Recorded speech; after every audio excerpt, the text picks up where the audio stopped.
প্রথমে আমি বলেছিলাম যে স্ট্রাকচার অফ সেন্টেন্স।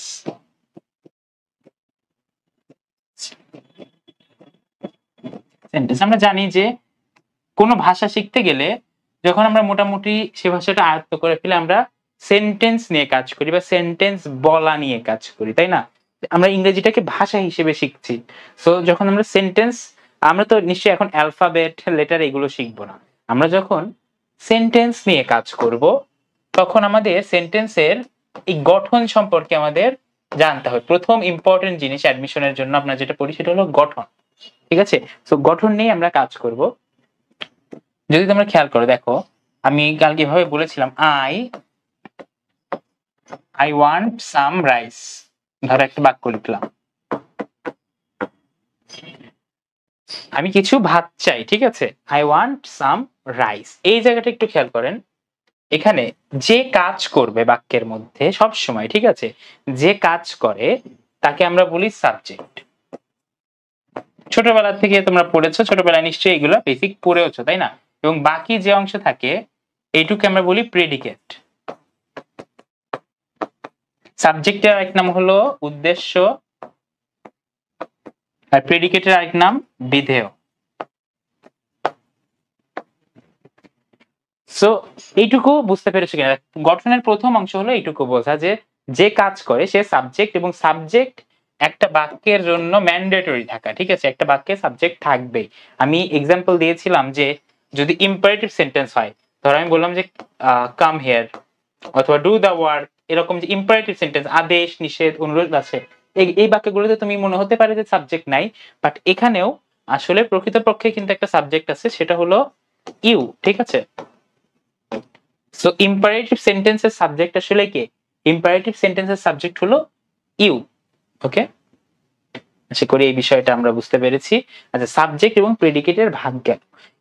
সাবজেক্ট তো সহজ, সাবজেক্ট আমি দুইটা পেপার বললাম যে সাবজেক্ট ছাড়া বাক্য হয় না।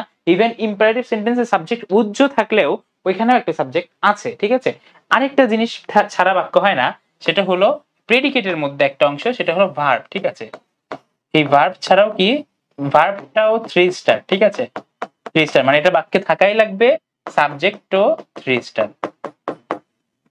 আচ্ছা, ভার্ব ছাড়া আর কি কি থাকতে পারে বাক্যের মধ্যে? দেখো, প্রেডিকেটের মধ্যে ভার্ব ছাড়া আর কি কি থাকতে পারে? আমি এই পিডিএফটা তোমাদের দিয়ে দেবো, ঠিক আছে? সমস্যা নাই। ওকে, আমি আরেকটা বাক্য লিখি, ধরো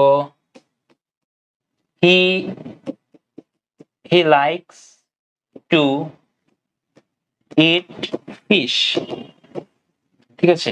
সে মাছ খেতে পছন্দ করে। He likes to it fish. এখানে চিন্তা করেন, তুমি বুঝতে পারছো যে হিটা হলো সাবজেক্ট এবং বাকি যে অংশ আছে এটুকু প্রেডিকেট, ঠিক আছে? সাবজেক্ট বাদে বাকি যে অংশটুকু আছে এটুকু প্রেডিকেট, নিঃসন্দেহে লিখে দিবা। এখন কথা হইলো প্রেডিকেটের মধ্যে কি কি থাকে? কালকে আমি বলেছিলাম, তোমাদের কি কারো মনে আছে প্রেডিকেটের মধ্যে কি কি অংশ থাকে? সাবজেক্ট তো নাউন বা প্রোনাউন যে কোনো একটা হয়, ঠিক আছে? আর প্রেডিকেটের মধ্যে কি কি অংশ থাকে কেউ একজন বলেন তো? আমি 3টা ব্যাপারের নাম লিখছিলাম,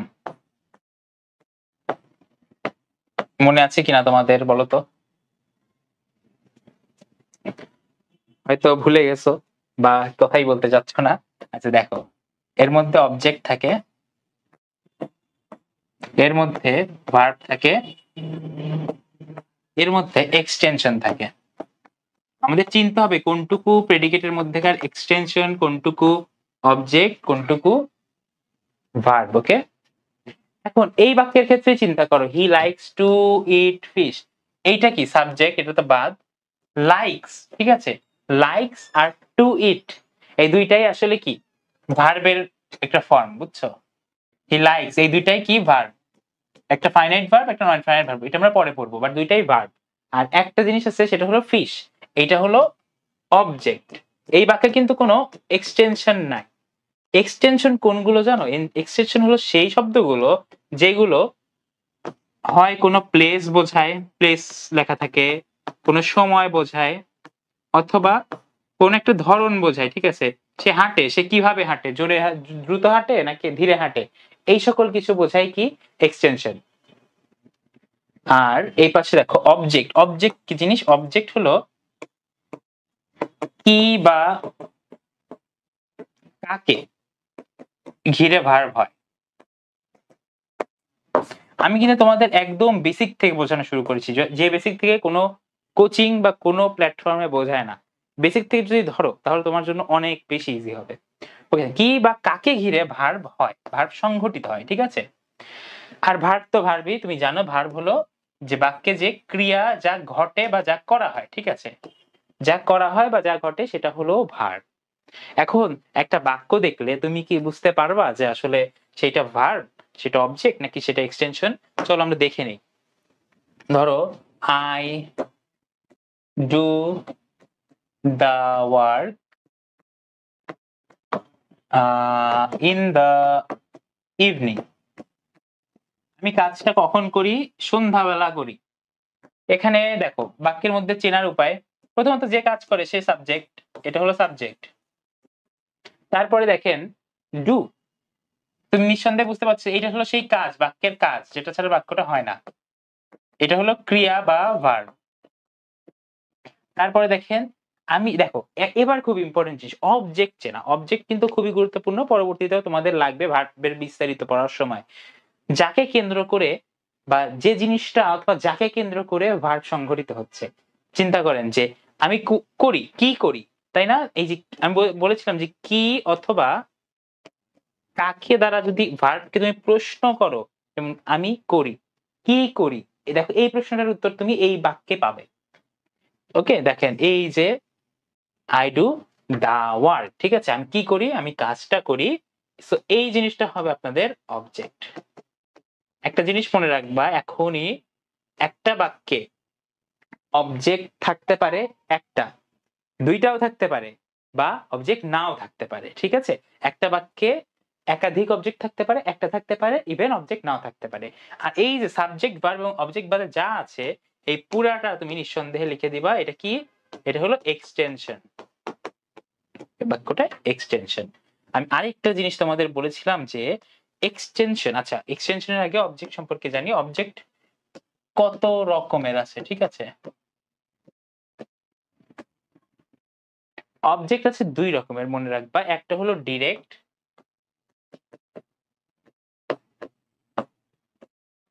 আরেকটা হলো ইনডিরেক্ট। আমি বলেছিলাম না দুইটা জিনিস দিয়ে আমরা অবজেক্টকে যাচাই করি, কি এবং কাকে। তুমি কি দিয়ে যে উত্তর পাও সেই অবজেক্টটা হলো ডিরেক্ট অবজেক্ট, আর কাকে দ্বারা প্রশ্ন করলে যে উত্তর পাও সে অবজেক্টটা কি, ইনডিরেক্ট অবজেক্ট। ধরো আমি মাঝে একটা লাইন লিখবো, he gave me a pen. সে আমাকে একটি কলম দিয়েছিল, ঠিক আছে। এই বাক্যটা একটু খেয়াল করেন ভালো মতো। সে আমাকে একটি কলম দিয়েছিল, প্রথমত এটা সাবজেক্ট, হি হলো সাবজেক্ট, ঠিক আছে। তারপরে গেভ, এটা হলো ভার্ব। তারপরে দুইটা অবজেক্ট তুমি দেখতে পাচ্ছ, মি আমাকে দিয়েছিল এবং কি দিয়েছিল, কলম দিয়েছিল। সাবজেক্ট কয়টা, অবজেক্ট দুইটা। আমি ধরলাম যে এইটা একটা অবজেক্ট, ধরলাম না এটাই একটা অবজেক্ট, এবং একটি কলম এটা একটা অবজেক্ট, ঠিক আছে। সো ডিরেক্ট কোনটা হবে এবং ইনডিরেক্ট কোনটা হবে, দেখো সে আমাকে কি দিয়েছিল, একটা কলম, এই কি এর উত্তর পাচ্ছ কলম দিয়ে। সো কি এখানে কিন্তু পেন হলো ডিরেক্ট অবজেক্ট, আর ইনডিরেক্ট অবজেক্ট হলো মি, ঠিক আছে, আর পেন হলো ডিরেক্ট অবজেক্ট। এই জিনিসটাও একটা বেসিকের বিষয় যে অবজেক্টের মধ্যে ডিরেক্ট কোনটা, ইনডিরেক্ট কোনটা। আশা করি এইটাও বুঝতে পেরেছো। যদি না বোঝো, ইন কেস আমার ক্লাসের ক্ষেত্রে যদি যে কোনো পড়া না বোঝো, ইনস্ট্যান্ট আনমিউট করে তুমি বলবা, ঠিক আছে, যে ভাই এই ব্যাপারটা বুঝি নাই বা এই ব্যাপারটা আরেকবার বুঝাই দেন। সো তুমি বললে আমি কিন্তু শুনতে পাবো। অবজেক্টের বিষয়ে বললাম, এবার আমরা আসি চলো এক্সটেনশনের ব্যাপারে। এক্সটেনশনের অপর একটা নাম আছে, তাকে আমরা বলি কমপ্লিমেন্ট। কমপ্লিমেন্টটা অনেক জায়গায় লেখা হয়ে থাকে, অনেক জায়গায় এক্সটেনশন পড়ায় না, অনেক জায়গায় বলে যে কমপ্লিমেন্ট। এবং আমি বলেছিলাম এক্সটেনশন মূলত আমরা কি কি টাইপ লিখি, একটা লিখি প্লেস, আরেকটা লিখি টাইম, আরেকটা ম্যানার। এবং এদের একটা সিকোয়েন্স আছে। ধরো একটা বাক্যে প্লেসও উল্লেখ আছে, টাইমও উল্লেখ আছে, ম্যানার উল্লেখ আছে, তখন তুমি কোনটা আগে পরে লিখবে? আমি কালকে একটা বাক্য বলেছিলাম, এটা এটা দিয়ে সবচেয়ে সহজ ভাবে বোঝা যায়। সে সে সকালবেলা পায়ে হেঁটে স্কুলে যায়। সকালবেলা এটা কি? সকালবেলা এটা হলো টাইম। পায়ে হেঁটে এটা ম্যানার, কিভাবে স্কুলে যায়। এবং আরেকটা হলো কি? প্লেস। ঠিক আছে, স্কুলে যায়, স্কুলটা প্লেস। সো এটা যখন লিখবা, দেখো হি গোজ, সে যায়, ঠিক আছে। প্রথমে কি আসবে? প্রথমে 1 নম্বরে আসবে place, he goes to school. তারপরে কি আসবে? ইন দ্য মর্নিং নাকি অন ফুট? আগে আসবে অন ফুট, ঠিক আছে, অন ফুট। তাহলে ম্যানার হবে 2 নাম্বার, ইন দ্য মর্নিং, লাস্টে in the morning, in the morning. ঠিক আছে, আশা করি এই ব্যাপারটা বুঝতে পেরেছো। এখানে এক্সটেনশন কয়টা আছে দেখো, to school, on foot, in the morning. ঠিক আছে, এবং এদের সিকোয়েন্সটা কি রকম আমি আবার লিখে দিচ্ছি যাতে এইটা দেখলে তোমাদের মনে পড়ে। সেটা হলো পি এম টি। ঠিক আছে, এটা হলো সিকোয়েন্স। আমি চেষ্টা করবো যে ক্লাসে বোর্ডে লিখে এমন ভাবে তোমাদের বুঝিয়ে দেওয়া যেন তোমাদের এই যে এই পিডিএফটা দেখলে সবকিছু মনে পড়ে যায়। এই জন্য একটু গুছিয়ে লেখার চেষ্টা করব। এমনি তো স্লাইডসও আছে, সমস্যা নেই, স্লাইডস এর দিকে যাবো। স্লাইডসে কোশ্চেন সলভিং একটু বেশি আছে, ঠিক আছে। ওকে, এক্সটেনশন আশা করি বুঝতে পেরেছি এই পর্যন্ত। এবার বলেন যে এই পর্যন্ত যা যা পড়লাম, ভার্বের basic, subject predicate, verb object extension, এই বেসিক যেগুলো বিষয় বললাম, এর মধ্যে কি তোমাদের কোনো প্রবলেম আছে কিনা? যদি থাকে তাহলে আমাকে জানাও, যদি না থাকে তাহলে আমরা সামনের দিকে এগোবো আস্তে। ওকে, জানিয়ে ফেলো। সব কি বুঝতে পেরেছো? কে কে জয়েন করছো? জান্নাত, বৃষ্টি, লুবনা। কম মানুষকে পড়াইতে আসলে ভালো লাগে, ধরো বুঝেছি ভাইয়া, বুঝেছি। ওকে, থ্যাংক ইউ ভাইয়া 30 জন। বুঝেছি। ওকে, ঠিক আছে, থ্যাংক ইউ। 30 জন ক্রস করে যায় যখন জুমে, তখন দেখবা যে একটু মানে এই অমুক আনমিউট করে ফেলে, ভুলে আনমিউট করে রাখছে, ভিডিও অন করে রাখছে, এরকম বিভিন্ন প্রবলেম হয়। বাট কম মানুষকে পড়াইতে মনে হয় যে ছোট করে টিউশন পড়াইতেছি এরকম। ওকে, তাহলে এইটা আমি সেভ করে ফেলি। 1 মিনিট একটু।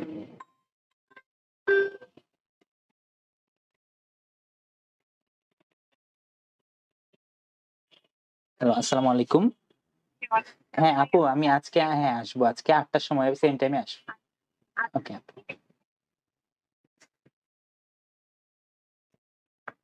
ওকে, এটা সেভ করে ফেলি।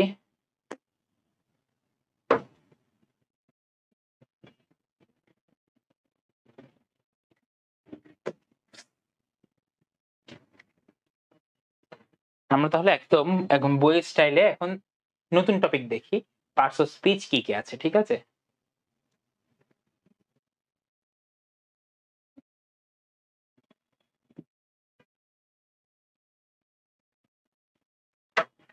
সো আমি বলেছিলাম গ্রামারের প্রথম যে পড়া, ঠিক আছে, বেসিক পড়া মূলত শুরু হয় পার্টস অফ স্পিচ থেকে। এই পার্টস অফ স্পিচ আপনারা দেখতে পাচ্ছেন যে বেসিক স্ট্রাকচারস অফ সেন্টেন্স আমরা কিন্তু পড়েছি, তাই না? বেসিক স্ট্রাকচারস, তারপরে সেন্টেন্সের ক্লাসিফিকেশন, এই জিনিসটা আমরা পড়বো, সমস্যা নাই, এটা সবচেয়ে ইজি জিনিস। তারপরে পার্টস অফ স্পিচ। আচ্ছা, তোমাদের পড়া দিয়েও দিব আমি, ঠিক আছে। পার্টস অফ স্পিচের আগে একটা জিনিস আপনাদের দেখা দরকার, সেটা হলো বেসিক স্ট্রাকচারস, ঠিক আছে। আচ্ছা, সেন্টেন্স কত প্রকার মনে রাখবেন? সেন্টেন্সকে ভাগ করা যায় 2টা সাইড থেকে, ঠিক আছে। একটা হলো তার অর্থ, আরেকটা গঠন, ঠিক আছে। মানে একটা বাক্য, তুমি একটা ধরো একটা বাক্য বললা, সে বাক্যটা কেমন বাক্য, সেটা কি প্রশ্ন করে, সেটা কি কোনো স্টেটমেন্ট দেয়, সেটা কি অনেক বিস্ময় প্রকাশ করে, এইভাবে তুমি একভাবে ভাগ করতে পারো। সেই ভাগ ওইভাবে ভাগ করলে এই যে অর্থের দিক থেকে সেন্টেন্স আমরা 5 প্রকার পড়ি। এবং সেন্টেন্সের গঠন কেমন, এটা কি খুবই সরল গঠনের, এটা কি একটু জটিল গঠনের, নাকি এটা যৌগিক গঠনের, এই 3 ভাগে আমরা সিম্পল, কমপ্লেক্স, কম্পাউন্ড 3 টাইপস করি, ঠিক আছে। তো এভাবে 5 টাইপস, এদিকে 3 টাইপস, এটা বইয়ে আছে। 5 টাইপস এর নাম আমি আপনাদের লিখে দিচ্ছি, দেখেন এই 5 টাইপের নাম ছোটবেলায় হয়তো এটাও পড়েছে, অ্যাসার্টিভ সেন্টেন্স আমরা জানি। অ্যাসার্টিভ সেন্টেন্স কোনটা? অ্যাসার্টিভ সেন্টেন্স হলো যেটাতে হ্যাঁ বোধক বা না বোধক কোনো একটা উক্তি প্রকাশ পায়, ঠিক আছে। তারপরে ইন্টারোগেটিভ, ইন্টারোগেটিভ কোনটা? এটা তোমাদের যে কোনো, তোমরা যে বই পড়ো না কেন দেখবা যে সেন্টেন্সের গঠনে এটা দিয়ে আছে। তুমি যে বাক্যে প্রশ্ন করে থাকো, যে বাক্যে আমরা প্রশ্ন করি, আমি বললাম যে তোমার নাম কি, তোমরা কি বুঝতে পেরেছো, এই ব্যাপারটা হলো কি ইন্টারোগেটিভ বাক্য। তারপরে দেখো ইম্পারেটিভ বাক্য। ইম্পারেটিভ, ইম্পারেটিভ সেন্টেন্স হলো আদেশ, নিষেধ, অনুরোধ ইত্যাদি সকল কিছু ইম্পারেটিভ, ঠিক আছে।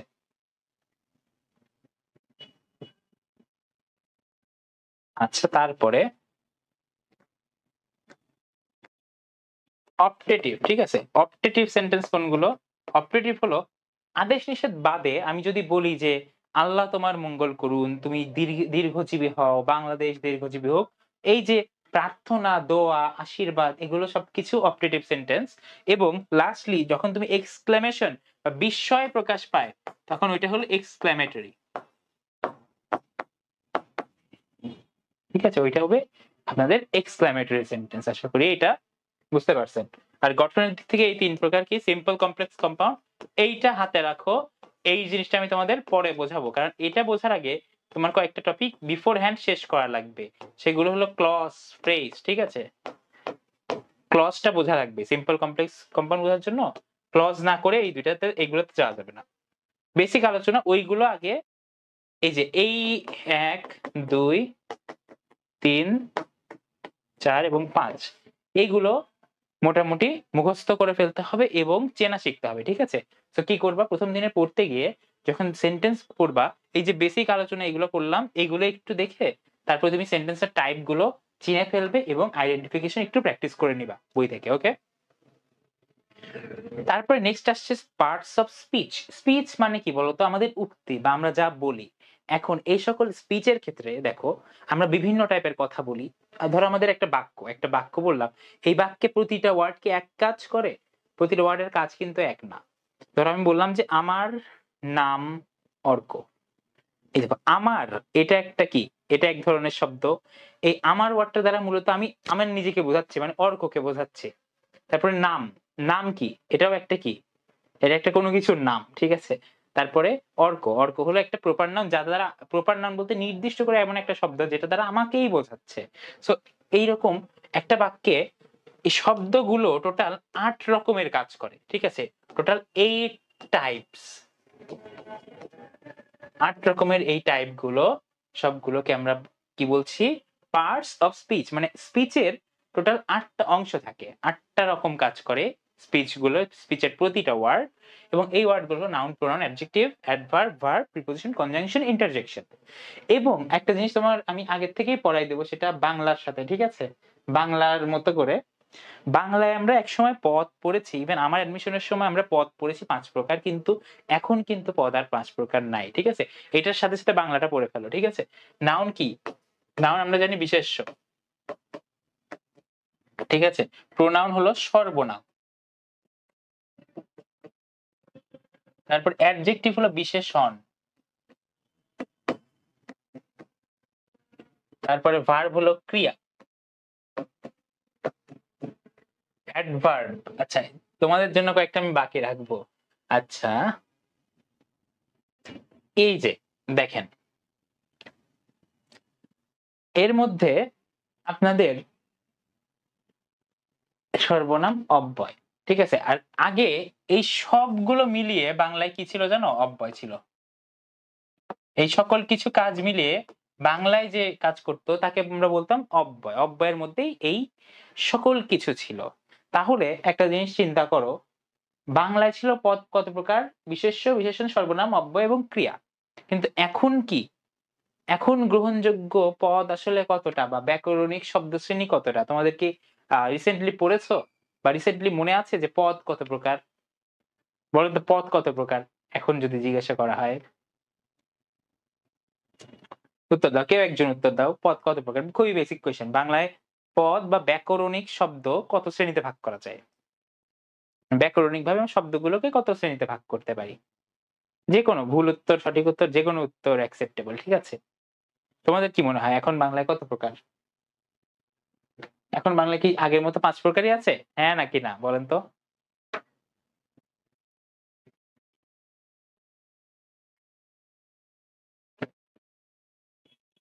তোমরা কি ক্লাস করতেছো নাকি ক্লাস করতে করতে ঘুমাই গেছো আল্লাহ জানে। দেখেন, এই যে অব্যয় ছিল, এই অব্যয়কে কিন্তু ভেঙে ফেলা হয়েছে, ঠিক আছে? অব্যয়কে ভেঙে ফেলে অ্যাডভার্ব বানানো হয়েছে ক্রিয়া বিশেষণ। ক্রিয়া বিশেষণ। তারপর প্রিপোজিশন হলো অনুসর্গ। কনজাংশন হলো যোজক। তারপর ইন্টারজেকশন হলো আবেগ শব্দ।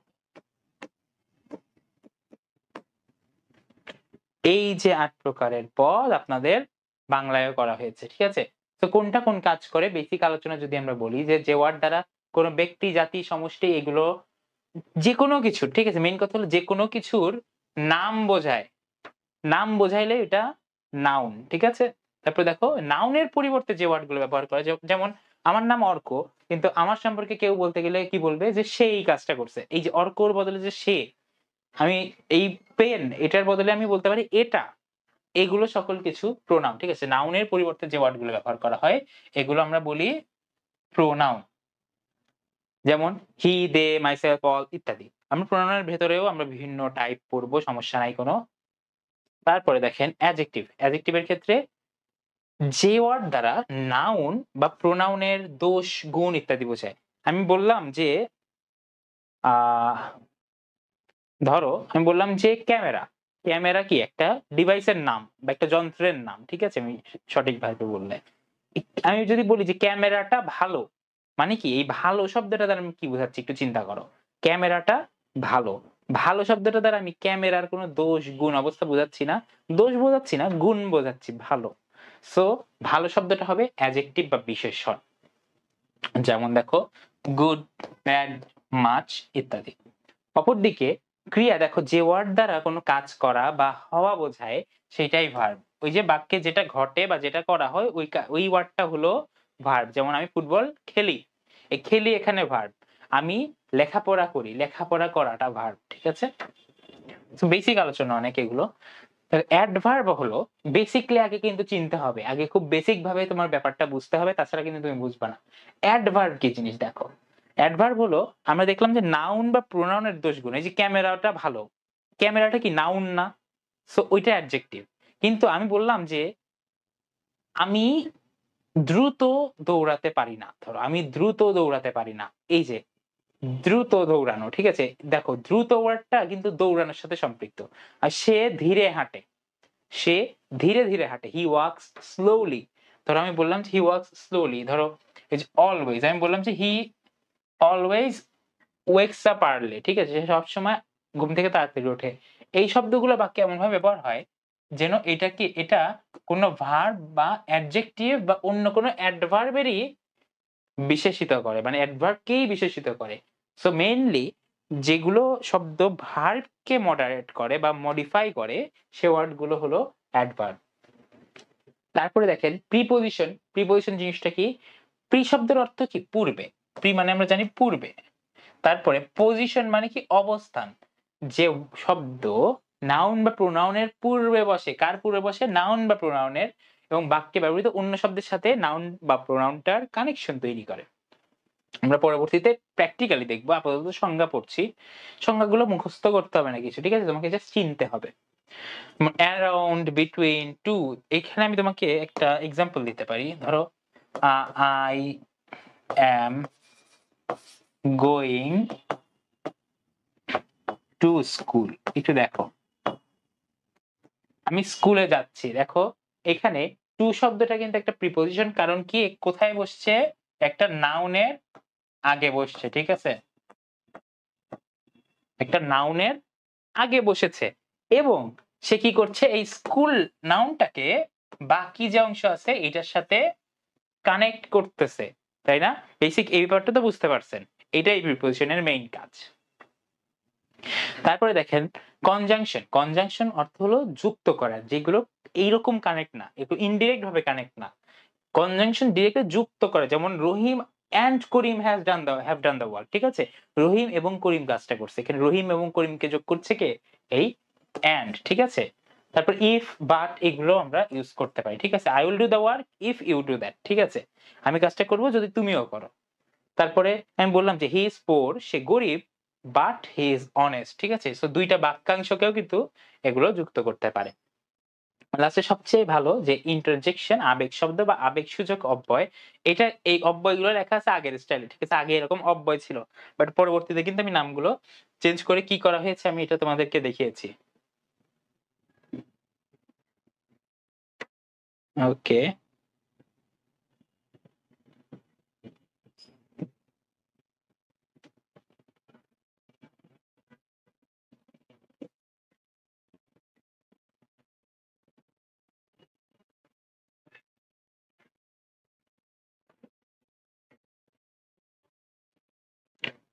ফাঁকা পেজ হয়ে গেছে, থামো।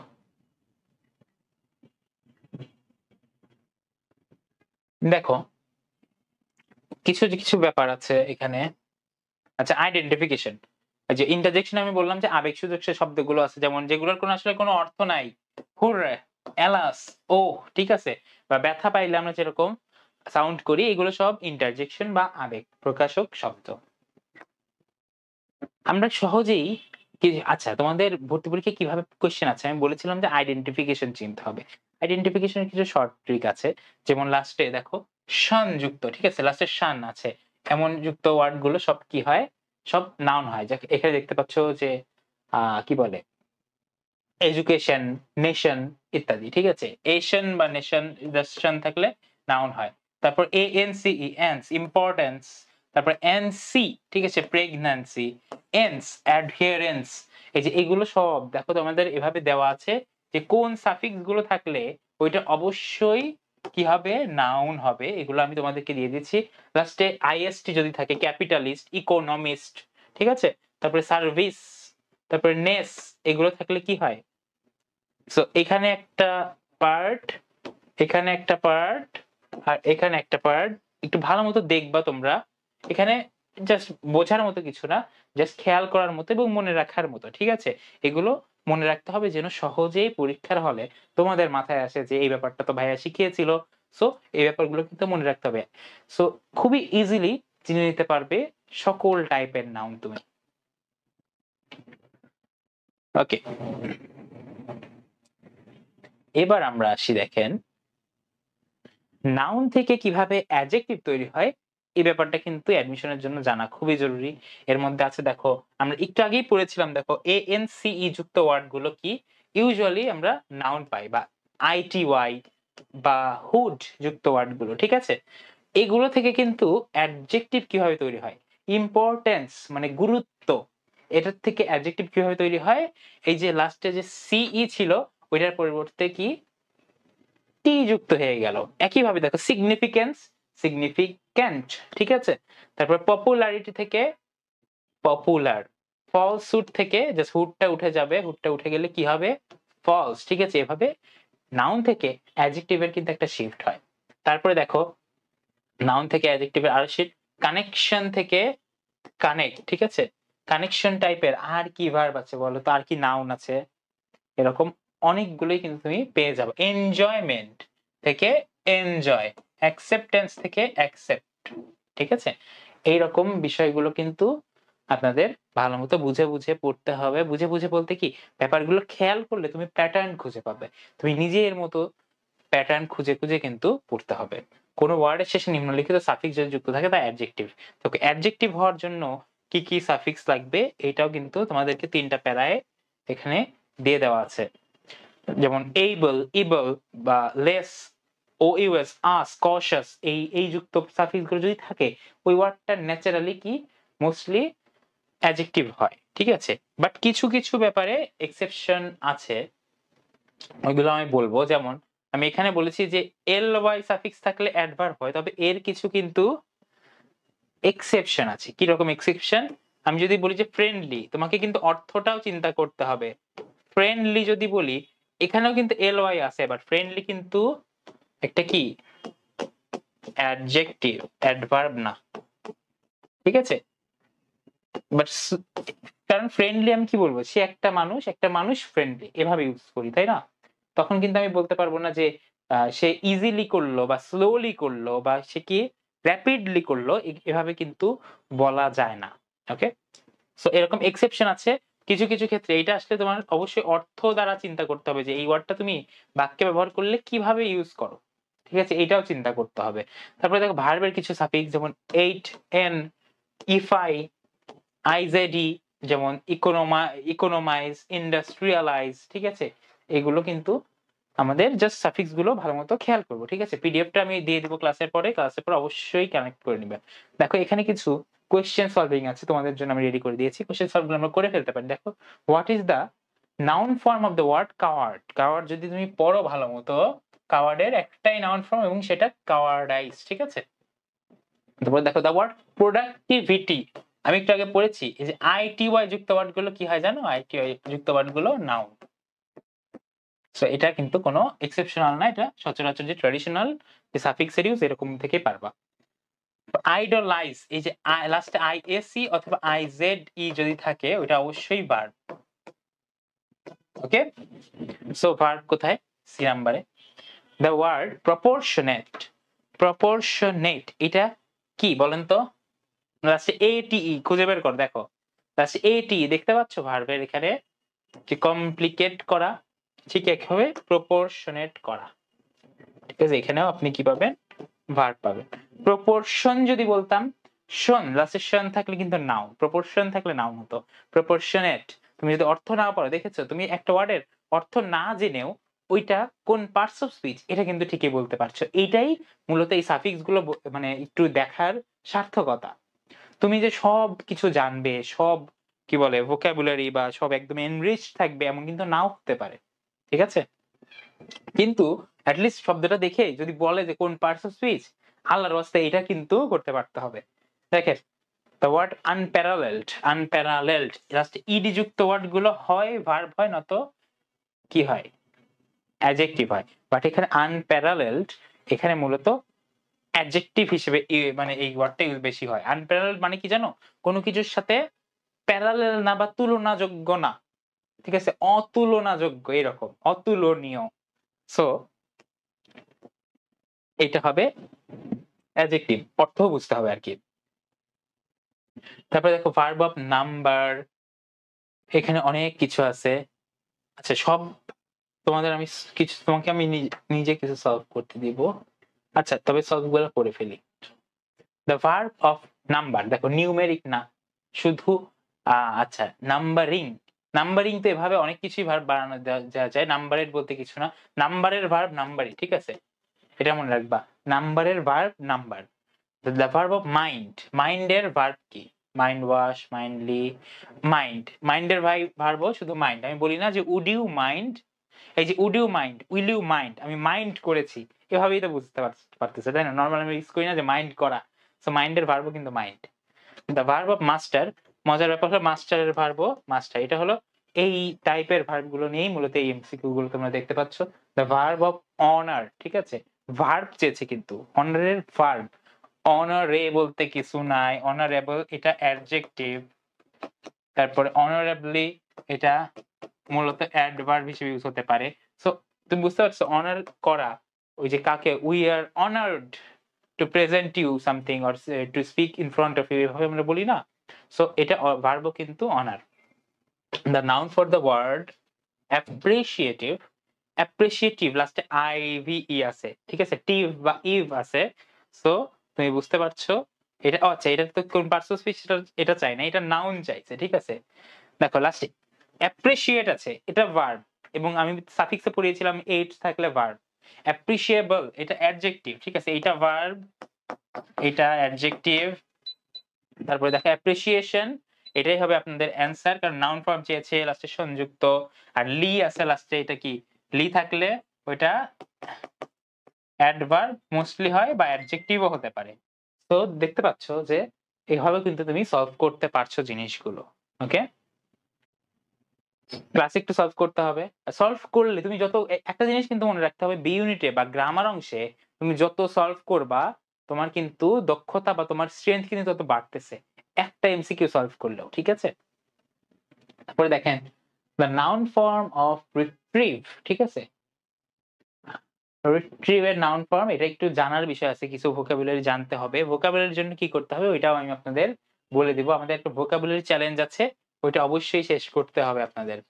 রিট্রিভাল, ঠিক আছে? রিট্রাইভাল বলে the suffix of book, suffix চেয়েছে, তো বুকের সাথে আমরা বুকলেট ইউজ করি, তাই না? সাফিক্স যুক্ত করি। তারপরে দেখেন নাউন ফর্ম অফ ইউনিভার্সাল, ইউনিভার্সালের নাউন ফর্ম হলো ইউনিভার্সালিটি, ইউনিভার্সালিটি এইটা। What is the adjective form of money? মানির অ্যাডজেক্টিভ ফর্ম হলো মনেটারি, ঠিক আছে? মনেটারি। তোমরা আইএমএফ এর নাম শুনেছো না, ইন্টারন্যাশনাল মনিটারি ফান্ড। সো এই যে মানি রিলেটেড সকল কিছু, মানি এর অ্যাডজেক্টিভ রূপ হলো monetary. The verb form of education is educate, educate করা, ঠিক আছে? এডুকেটেড হওয়া, এটা হবে verb. The verb form of the word social, social এর ভার্ব ফর্ম কি? সোশ্যালাইজ। তারপরে দেখো noun of the word remove, removal. The adjective form of the word sustain, দেখো সাস্টেইন এর অ্যাডজেক্টিভ ফর্ম সাস্টেইনেবল, ঠিক আছে? সাস্টেইনেবল কোথায় আছে? দেখো সিতে। তারপরে দেখো দ্য ওয়ার্ড এনলার্জ, এনলার্জ কিন্তু এমনিতে একটা ভার্ব, এন যুক্ত আছে। সো দেখেন এনলার্জ এটা কি? এন যুক্ত থাকলে আমি বলেছিলাম এন প্রিফিক্স যদি যুক্ত থাকে তাহলে ওইটা, সরি অ্যাডভার্ব কেন লিখলাম, ভার্ব। তারপরে দেখেন choose the noun form of the verb combine from the given options. Combine আমার কোন কিছু যুক্ত করা, এটা এটা আসলে কোন ওয়ার্ড থেকে আসে জানো? এটার নাউন ফর্ম কি?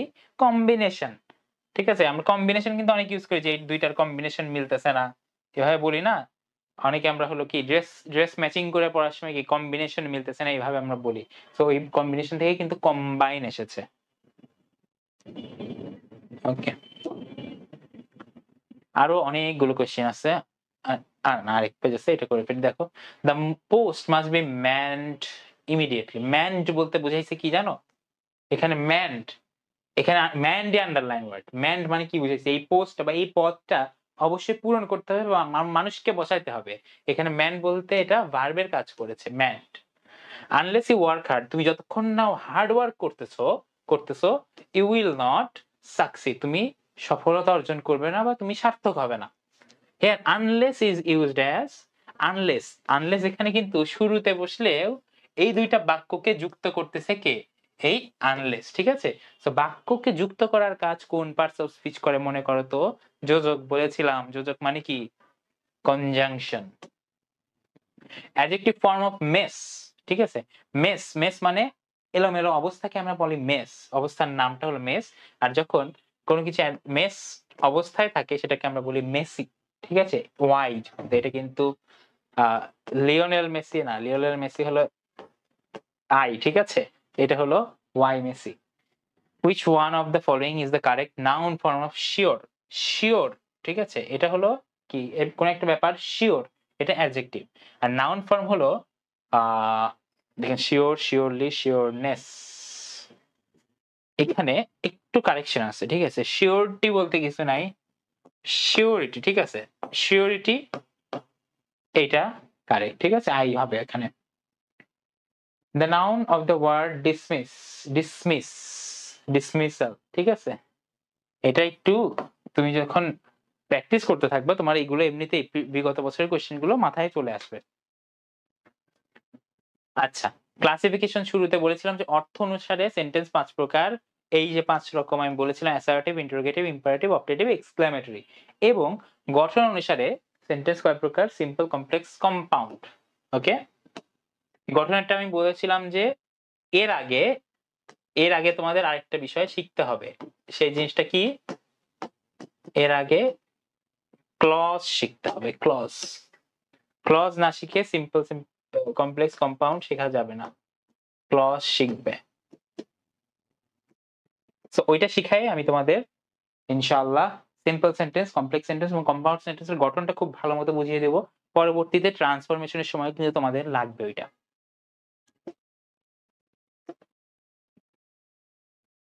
আচ্ছা, এই ব্যাপারটা আমি স্কিপ করে যাব, ঠিক আছে? কারণ তোমাদেরকে ক্লজ যদি না শেখাই তাহলে এটা শেখানো যাবে না। আমি তোমাদের একটা বা দুইটা ক্লাস পরে তোমাদের হলো ফ্রেজ এবং ক্লজের ক্লাস নিব।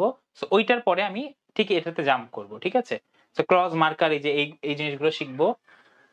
এর মধ্যে ক্লজ ঢুকাইলে কি আমরা হলো পথ থেকে বিচ্যুত হয়ে যাব। আমরা পার্টস অফ স্পিচ এর মধ্যে বেসিকের শুরুর দিকের আছি, তো শুরুর দিকের পড়াগুলো আগে সহজ পড়াগুলো আমাদের করে ফেলতে হবে। এই দেখেন এখানে একটু বিষয় আছে। ওকে, তাহলে না বেসিক পার্টস অফ স্পিচ আমরা জেনেছি। আরেকটা জিনিস আমরা জানবো, সেটা হলো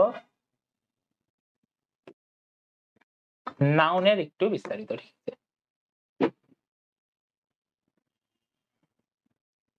দেখেন টপিক নাউন, প্রোনাউন এবং অ্যাডজেক্টিভ। এটা হয়তো আজকে শেষ করতে পারবো না, তবে কিছুটা এগোবে অবশ্যই।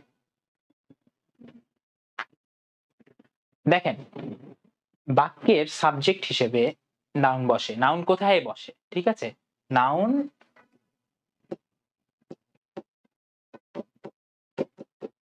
কোথায় বসে এই জিনিসগুলো একটু রিডিং দাও। দেখো বাক্যের সাবজেক্ট হিসেবে নাউন বসে, যেমন Rasel is a good boy. এখানে কিন্তু নাউন কি, এখানে নাউন দেখতে পাচ্ছ সাবজেক্টে আছে, সাবজেক্টে রাসেল আছে, রাসেল এখানে নাউন। তারপর বাক্যের অবজেক্ট হিসেবে সাবজেক্ট অবজেক্ট আমরা চিনেছি, তাই না? এই জন্য আগে আমি তোমাদের চিনাইছি যে সাবজেক্ট অবজেক্ট চিনতে হবে। বাক্যের অবজেক্ট উই লাইক রাসেল, এখানেও কিন্তু সাবজেক্ট হিসেবে প্রোনাউন আছে যদিও, এবং অবজেক্ট হিসেবে দেখতে পাচ্ছ যে রাসেল আছে, রাসেলটা নাউন। সাবজেক্টের কমপ্লিমেন্ট হিসেবে, ঠিক আছে, my sister is a doctor, ঠিক আছে? My sister is a doctor, এখানে সাবজেক্ট হিসেবে মাই সিস্টার এবং লাস্টে যে ডক্টর, এটা কিন্তু একটা নাউন।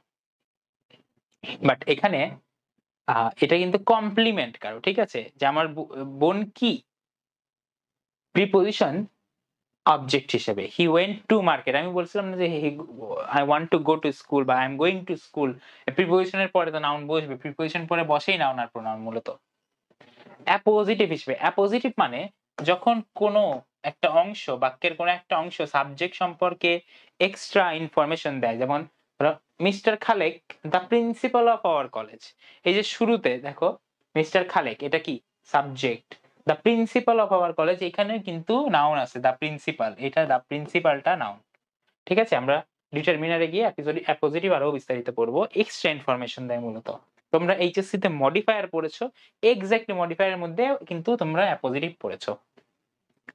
ইনফিনিটিভ অর জিরাউন্ড হিসেবে, অর না, অর, ঠিক আছে?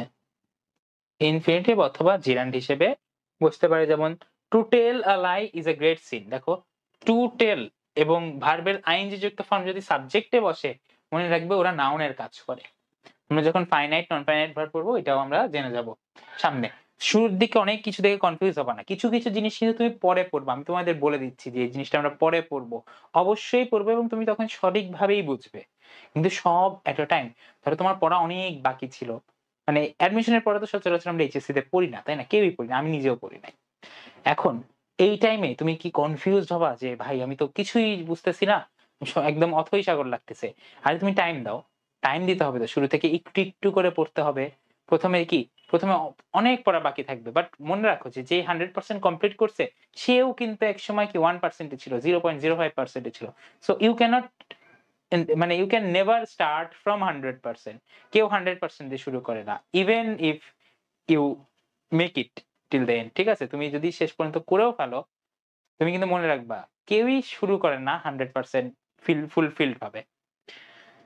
ওকে, দেখেন ডিটারমিনার এর পরে, যেমন দিস গার্লস, ঠিক আছে, দিস সাম, এগুলো ডিটারমিনার এবং এরপরে কিন্তু আমরা নাউন বসিয়েছি।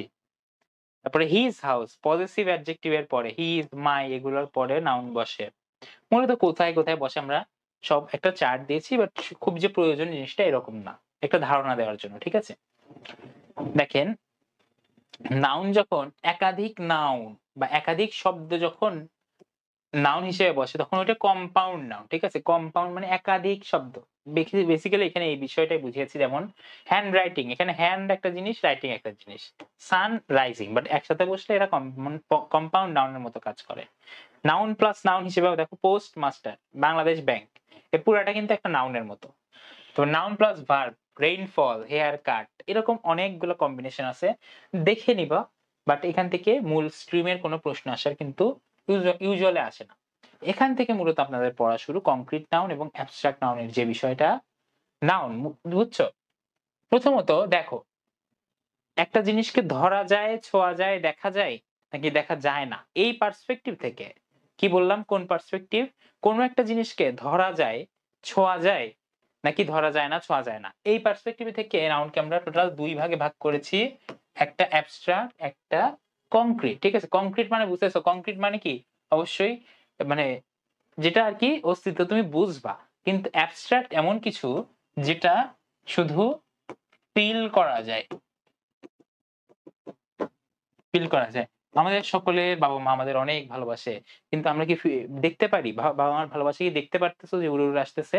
তুমি কখনো দেখতে পারো না। কিন্তু আমাদের মা বাবা আমাদের কতই না ভালোবাসে, তুমি ফিল করতে পারো। তোমাকে জন্ম থেকে বড় করেছে, তোমাকে একদম ছোট থেকে একটা বড় মানুষ হওয়া পর্যন্ত তারা দেখেছে, তারা আগলে রেখেছে। সো তুমি বুঝতে পারো কিন্তু যে এই ভালোবাসাটা তুমি ফিল করতে পারো, এটা দেখতে পারো না, ধরতে পারো না, ছুঁইতে পারো না।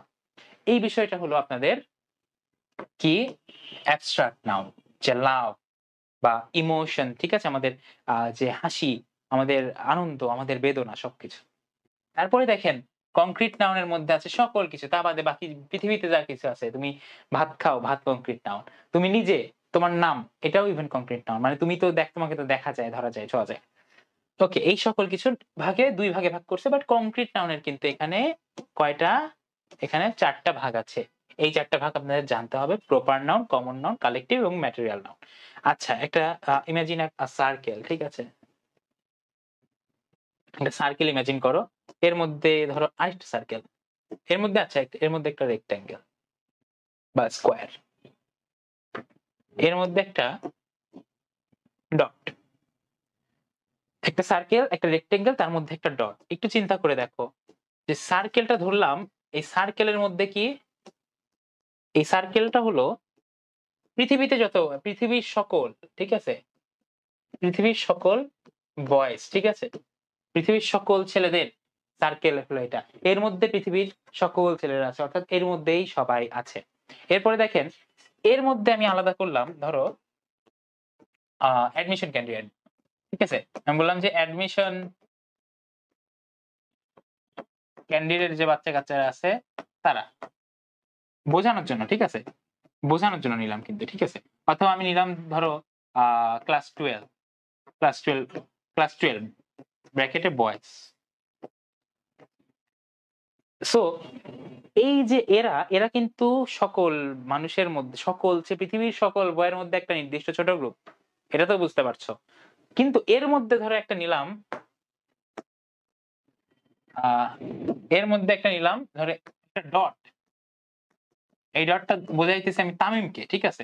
তামিম একটা নির্দিষ্ট পার্সন, ধরে নিতে পারো কি আমাদের বাংলাদেশ জাতীয় ক্রিকেট দলের তামিম। ঠিক আছে?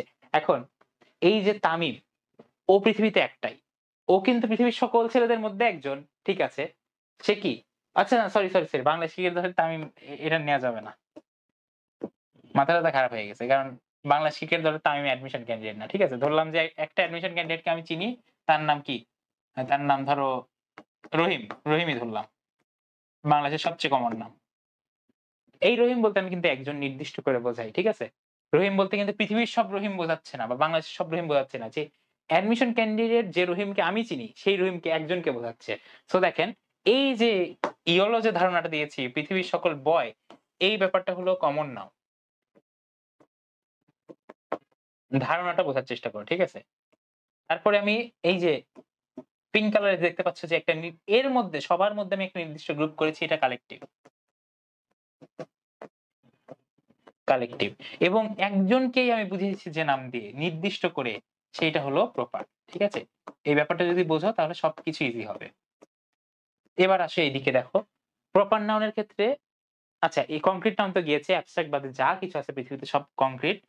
এবার দেখেন প্রপার নাউনের ক্ষেত্রে বলেছি যে আমিন, রাসেল, রুনি, রুমা, এরা কিন্তু সবগুলো প্রপার নাউন, নির্দিষ্ট করে বোঝায়।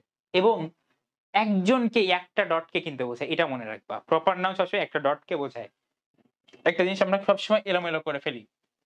ধরো আমি বললাম, অনেকে এভাবে চিন্তা করে, ধরো আমি বললাম যে ধরো রফিক, ঠিক আছে? এই যে রফিক, অনেকে চিন্তা করে যে বাংলাদেশের সব রফিক বোঝায় নাকি একজনকে বোঝাচ্ছে। রফিক বলতে যেকোনো একজনকেই বোঝাচ্ছে, কারো নাম বোঝাচ্ছে। ধরো ঢাকা, ঢাকা কয়টা আছে পৃথিবীতে? ঢাকা সিটি তো বলতে আমি কোন ঢাকাকে বুঝি? বাংলাদেশের ক্যাপিটাল ঢাকাকে বুঝি। সো একটাই প্রপার করে নির্দিষ্ট করে বোঝায় যে নাউন, সেগুলো কমন নাউন। প্লেস বোঝাতে পারে, অর্গানাইজেশন হতে পারে, কোন সি হতে পারে, ওশেন হতে পারে, যে কোনো কিছুর নাউন হতে পারে, তবে এটা নির্দিষ্ট করে যে কোনো একটা ধারণা দিবে, ঠিক আছে? কিন্তু আমি যদি এখন বলি রোজ, রোজ এটা কি প্রপার নাউন? উত্তর হবে যে জি না, রোজ কিন্তু প্রপার নাউন না, ঠিক আছে? ফুলের নাম, ফুলের নাম কিন্তু প্রপার নাউন না। এই রোজ বলতে নির্দিষ্ট করে একটা কিছুকে বোঝায় না, এটা কমন নাউন, মনে রাখবা, ঠিক আছে? যে কোনো ফুলের নাম, এটা কি কমন নাউন। পৃথিবীর সকল গোলাপকে বোঝাচ্ছে, নির্দিষ্ট করে তুমি একটা গোলাপকে বোঝাতে পারো না। ওকে, এইটা খুব বেসিক একটা বিষয়, ঠিক আছে? তুমি যদি একটু চিন্তা করো যে এগুলো কেন প্রপার নাউন, ফুলের নামটা কেন প্রপার নাউন না, তাহলেই তুমি কমন এবং প্রপার নাউনের সকল যে বিষয়গুলো আছে এটা ক্লিয়ার হয়ে যাবে, ঠিক আছে? আর যখন আরেকটা জিনিস দেখেন, এক্সট্রা কিছু নোট আমি তোমাদের দিব। যখন কারো বুঝাচ্ছ, ঠিক আছে? বাংলায় আমরা বলি না যে রহিমের, করিমের, এই টাইপ যখন আমরা ইংরেজিতে বোঝাতে চাই, আমরা ইউজুয়ালি অ্যাপোস্ট্রফি এস ইউজ করি, তাই তো? ছোটবেলা থেকে শিখছি। ধরো আমি বললাম যে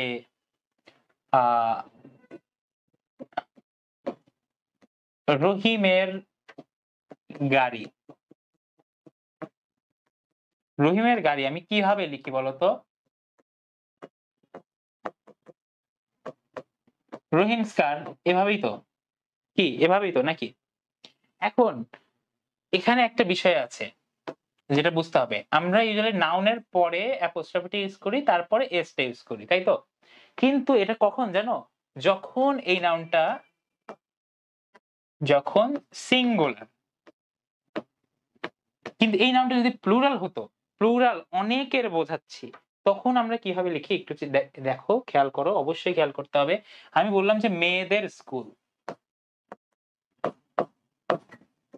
মেয়েদের স্কুল, এক্ষেত্রে তুমি কি লিখবা? মেয়েদের স্কুল। এই ক্ষেত্রে কিন্তু প্রথমে তুমি কি এই যে এইটা লিখবা, গার্লস স্কুল, বলতো এটা লেখাই কি সঠিক? এর উত্তর কিন্তু না, ঠিক আছে? এটা লিখলে তুমি ভুল লিখেছো। যখন প্লুরাল হবে, এই যে এই জায়গাটা দেখেন, যখন প্লুরাল কোন নাউনের তুমি অধিকার বা সত্তা এরকম বোঝাচ্ছ যে অমুকের বা অমুকদের, ঠিক আছে? তখন কিন্তু এই জায়গাটা তোমার একটু ডিফারেন্ট হবে। এই জায়গাটা ডিফারেন্ট হবে কিভাবে? আগে এস যুক্ত হবে, তারপরে তোমার অ্যাপোস্ট্রফি হবে, ঠিক আছে? গার্লস স্কুলের ক্ষেত্রে কিন্তু পরে অ্যাপোস্ট্রফিটা হয় এস এর। আর যখন সিঙ্গুলার হয় কারো একার, ঠিক আছে, তখন কিন্তু এস এর আগে অ্যাপোস্ট্রফি হয়। এই বিষয়টা কিন্তু অনেক বেসিক একটা গ্রামারের। সো এই জিনিস কিন্তু ভুল করা যাবে না, ঠিক আছে? এর সাথে আরেকটা কি যেন পড়াইতে চাইলাম, মাথায় মনে পড়লো, বাট এখন আমার মনে পড়তেছে না। আচ্ছা সমস্যা নেই, হয়তো বা সামনের দিনে চলে আসবে। এখানে একটু ওভারল্যাপ করছে ক্লাসিফিকেশন অফ নাউন।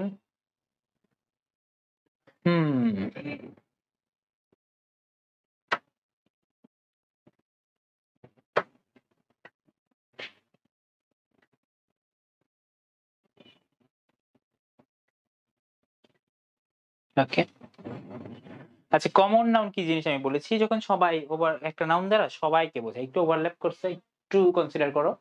ওভার দেখো, আমি বললাম যে দা পদ্মা ইজ এ রিভার, ঠিক আছে? এখানে একটা এক্সাম্পল আছে, দেখো দা পদ্মা, ঠিক আছে? এর আগে দা আছে, ওই পাশে আছে, দা পদ্মা ইজ আ রিভার। এখানে দেখো পদ্মা বলতে নির্দিষ্ট একটা নদীকে বোঝাচ্ছে, তাই না? একটা নদীকেই বোঝাচ্ছে, সো এইটা হবে প্রপার, প্রপার নাউন। কিন্তু যখন তুমি বলছো রিভার, এই রিভার বলতে কিন্তু সব নদীকে বোঝাচ্ছে, রিভার কিন্তু কোনো নির্দিষ্ট নদীকে বোঝায় না, তখন ওইটা হবে কমন। ওকে, তো আশা করি এই বিষয়টা খুবই ভালো মতো ক্লিয়ার থাকবে আপনাদের কাছে। আর যখন কমনের মধ্যেও একটা নির্দিষ্ট গ্রুপকে আলাদা করে বোঝায়, একজনকে বোঝায় না, তখন দেখেন, ধরেন আমি বললাম আর্মি বা ক্যাটেল, ঠিক আছে, বা কোর্ট, একটা গ্রুপ, গ্রুপ জুরি, জুরি মানে কি জাস্টিসদের বা জাজদের একটা গ্রুপ ধরো। তারপরে ম্যান, ম্যান যদিও কমন, ঠিক আছে, ম্যান কিন্তু হয় না, ম্যানটা ভুল। নেভি, এগুলো সব নির্দিষ্ট গ্রুপকে বোঝায়। সো এগুলো কমনের মধ্যে নির্দিষ্ট কালেকশন বা গ্রুপকে বোঝাচ্ছে, এই জন্য তুমি এদেরকে বলবা কালেকটিভ নাউন। একটা জিনিস মনে রাখবেন, কালেকটিভ নাউনের পরে সচরাচর সব সময় সিঙ্গুলার ভার্ব হয়, ঠিক আছে? এরপরে সব সময়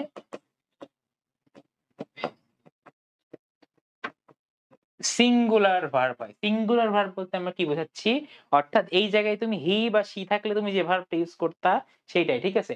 দা আর্মি ইজ, নাকি আর্মির পরে আমরা ইজ লিখবো নাকি আর লিখবো? তাহলে আমরা ইজ লিখবো, আর্মি ইজ রেডি, ঠিক আছে? ইউজুয়ালি সকল সময় সিঙ্গুলার ভার্ব হয়, কিন্তু নাউন অফ মাল্টিটিউড, ঠিক আছে, এই কনসেপ্টটার ক্ষেত্রে শুধু প্লুরাল ভার্ব হয় কালেকটিভ নাউনের পরে। যখন কালেকটিভ নাউন নিজেদের মধ্যে ডিভাইডেড থাকে বা নিজেদের মধ্যে ইউনিটি থাকে না তাদের, ধরো এখানে লিখেছে, এই এক্সাম্পল আমরা 10 বছর ধরে কমপক্ষে বলতেছি, ঠিক আছে? The jury are divided in their opinion, ঠিক আছে? জুরি বা বিচারকদের একটা বোর্ড ধরো, তারা কি তাদের নিজেদের মতামতের উপরে তারা ডিভাইডেড ছিল, মানে কি তারা কিন্তু আসলে আর কালেকটিভ নাউনের মতো কাজ করছে না, এক হিসেবে কাজ করছে না, তারা কি নিজেরা দুই ভাগে বিভক্ত হয়ে গেছে, এই জন্য এখানে আর বসছে। এটা হলো এক্সেপশনালিটি, ঠিক আছে? ইউজুয়ালি কি হয়, সিঙ্গুলার ভার্ব হয় কালেকটিভ নাউনের পরে, এটা মনে রাখবে। এবং লাস্টলি আসছে ম্যাটেরিয়াল নাউন। ম্যাটেরিয়াল নাউনটা খুবই ইম্পর্টেন্ট। ম্যাটেরিয়াল নাউনে যে কাজটা করবেন সেটা হলো, ম্যাটেরিয়াল মানে কিন্তু ম্যাটেরিয়াল মানেই যে ম্যাটেরিয়াল নাউন এমন না, টেবিল চেয়ার এগুলো কিন্তু ম্যাটেরিয়াল নাউন না, ঠিক আছে? এগুলো কি তোমার মনে হতে পারে যে জড় বস্তু মানেই ম্যাটেরিয়াল নাউন, এটা সবচেয়ে ভুল কনসেপ্ট, ঠিক আছে? ম্যাটেরিয়াল নাউন মনে রাখবা যে নাউন দ্বারা, মানে যে নাউন এর ওজন আছে কিন্তু গণনা করা যায় না, যে জিনিসটা তুমি দোকানে গিয়ে পরিমাপ করে কিনতে হয়, একটা বা দুইটা কেনা যায় না, ঠিক আছে? দোকানে যাই তুমি কি তুমি বলতে পারবা না যেগুলো যে মামা আমাকে একটা বা দুইটা ওই জিনিস দেন, সেটা হইলো ম্যাটেরিয়াল নাউন। কিভাবে মনে রাখবে দেখো, এখানে যতগুলো আছে gold, glass, salt, air, milk, কোনোটাই তুমি দোকানে যাই বলতে পারবে যে আমাকে একটা বা দুইটা দেন, যদি না পারো তাহলে ওটা ম্যাটেরিয়াল নাউন, ঠিক আছে? ম্যাটেরিয়াল নাউন অলওয়েজ আনকাউন্টেবল, ঠিক আছে? গণনা করা যায় না এগুলো কখনোই। সো থিওরিটা কি, দোকানে যায় যেগুলো বলা যায় যে আমাকে একটা বা দুইটা ওই নাউন দেন, যদি বলা যায় তাহলে ওইটা কি, ওইটা ম্যাটেরিয়াল নাউন হবে না, ঠিক আছে? অন্য কোনো নাউন হবে। বাট যদি বলা যায় না এমন হয়, তাহলে ওইটা ম্যাটেরিয়াল নাউন। ম্যাটেরিয়াল নাউনের পরে সিঙ্গুলার ভার্ব ব্যবহার করা হয়, যেমন the water is essential to life. Material নাউনের পূর্বে সাধারণত কোনো আর্টিকেল বসে না। আর্টিকেল মানে কি এ, অ্যান অথবা দি, এগুলো বসে না। সো বেসিক এক্সাম্পল এইগুলা। বাট যখন ম্যাটেরিয়াল নাউন নির্দিষ্ট অর্থে ব্যবহার হয়, যেমন দ্য ওয়াটার অফ গঙ্গা, ঠিক আছে? The water of the Ganga, এখানে কিন্তু গঙ্গার জল বোঝাচ্ছে, ঠিক আছে? গঙ্গার পানি বোঝাচ্ছে। তো এখানে কিন্তু the water of Ganga is secret, এটা দ্বারা বোঝাচ্ছে যে গঙ্গা নদীর পানি এটা পবিত্র, ঠিক আছে? এটা পানিটাকে কিন্তু নির্দিষ্ট করে ফেলেছে, এই জন্য তোমার মনে রাখতে হবে যে এই ব্যাপারটা আগে আর্টিকেল বসেছে, তাছাড়া বসে না। আর অ্যাবস্ট্রাক্ট আমি শুরুতেই বলেছিলাম যে ধরা যায়, ছোঁয়া যায় না, ধরা যায় না, ছোঁয়া যায় না, স্পর্শ করা যায় না, শুধু ফিল করা যায়, এমন বিষয়গুলো হলো সব অ্যাবস্ট্রাক্ট নাউন। তোমরা দেখতে পাচ্ছ কি কি আছে, গুণ হতে পারে, অবস্থা হতে পারে, যে কোনো কিছু হতে পারে, অনুভূতির সাহায্যে উপলব্ধি করতে হয়, যেমন যে কোনো অ্যাকশন হতে পারে, যেমন কোনো কাজ, ঠিক আছে? কাজের নাম অনেস্টি, প্রুডেন্স, উইজডম, চ্যারিটি। তারপরে কোনো স্টেট বা সময়ের নাম, যেমন বয়হুড, চাইল্ডহুড, ইয়ুথ, পোভার্টি, এই যে অবস্থা, মানুষের কন্ডিশন, এগুলোর নামও কিন্তু তুমি মানুষের দরিদ্রতা বা দারিদ্র তুমি কিন্তু কি করতে পারবা বলতো, মানে ফিল করতে পারবা, বুঝতে পারবা সে। বাট দরিদ্রতা কিন্তু চোখে দেখা যায় না, ঠিক আছে? তুমি চোখে দেখো অন্য কিছু, চোখে দেখো তার অবস্থা বা তার ম্যাটেরিয়ালিস্টিক কন্ডিশনটা চোখে দেখো, বাট তার যে পোভার্টি কিন্তু চোখে দেখো না। পোভার্টি একটা স্টেট বা একটা কন্ডিশন। ভাইয়া একটা কোশ্চেন ছিল। হ্যাঁ শিওর, বলো। ভাইয়া, পুলিশ আর্মি কি বাংলায় কালেকটিভ নাউন হয়? পুলিশ আর্মি, হ্যাঁ পুলিশ আর্মি অলওয়েজই কালেকটিভ নাউন, ঠিক আছে? মেইন কথা হলো বাংলায় আবার এই টাইপ এক্সাম্পল তোমাকে দিবেই না, বুঝছো? বাংলায় দিবে অন্য টাইপের এক্সাম্পল, বাংলা ক্লাস নেওয়ার সময় এটা একটু বিস্তারিত বলে দিব। বাট পুলিশ আর্মি এটাকে কখনোই কমন বানানো যাবে না, বুঝছো? এটা অলওয়েজ কালেকটিভ বা কালেকশন। ওকে, তারপরে দেখেন নাউনের আরেকটা বিষয়, মানে এটা অন্য পার্সপেক্টিভ থেকে, ঠিক আছে? এটা কিন্তু ওই পাঁচটার মধ্যে না। একটা হলো গণনা করা যায় নাকি গণনা করা যায় না, গেলে সেটা কাউন্টেবল, না গেলে আনকাউন্টেবল। এবং একটা জিনিস দেখো, আনকাউন্টেবল এর মধ্যে আমরা কিন্তু পড়েছি দেখো ম্যাটেরিয়াল এবং অ্যাবস্ট্রাক্ট, ঠিক আছে? অ্যাবস্ট্রাক্ট গণনা করা যায় না। ম্যাটেরিয়ালের ক্ষেত্রেও বলেছি যে দোকানে গিয়ে তুমি বলতে পারবে না যে আমাকে একটা বা দুইটা ওই জিনিস দেন। তো এই দুইটা হবে আনকাউন্টেবল এবং বাকি সব কিছু কিন্তু কাউন্টেবল, ঠিক আছে? দেখেন কাউন্টেবল যেগুলো গণনা করা যায় সেগুলো কাউন্টেবল, খুবই নরমাল বিষয়বস্তু। কাউন্টেবল নাউনের আগে আর্টিকেল বসে, এগুলোর পরে এস বা ইএস যুক্ত হয় প্লুরাল করার সময়, ঠিক আছে? সো এইগুলো নরমাল বেসিক্স। তবে এর মধ্যে কিন্তু পড়ার বিষয় আছে কিছু, এক্সেপশনালিটি গুলো পড়তে হবে, ঠিক আছে? আনকাউন্টেবল নাউন গণনা করা যায় না, যেমন দেখো এখানে অ্যাবস্ট্রাক্ট নাউনও দুইটা আছে, এখানে ম্যাটেরিয়াল নাউনও তোমাদের দুইটা দিয়েছে। আরেকটা জিনিস দেখেন, বৈশিষ্ট্য, এগুলো এগুলো জাস্ট একটু দেখে নিবা, ঠিক আছে? এখানে বোঝানোর মতো তেমন উল্টা আর কি, আর্টিকেল বসে না, এদের শুধু সিঙ্গুলার ফর্ম হয়, কোনো প্লুরাল ফর্ম হয় না, এরকম। আচ্ছা, এর মধ্যে পড়বা কি, ঠিক আছে?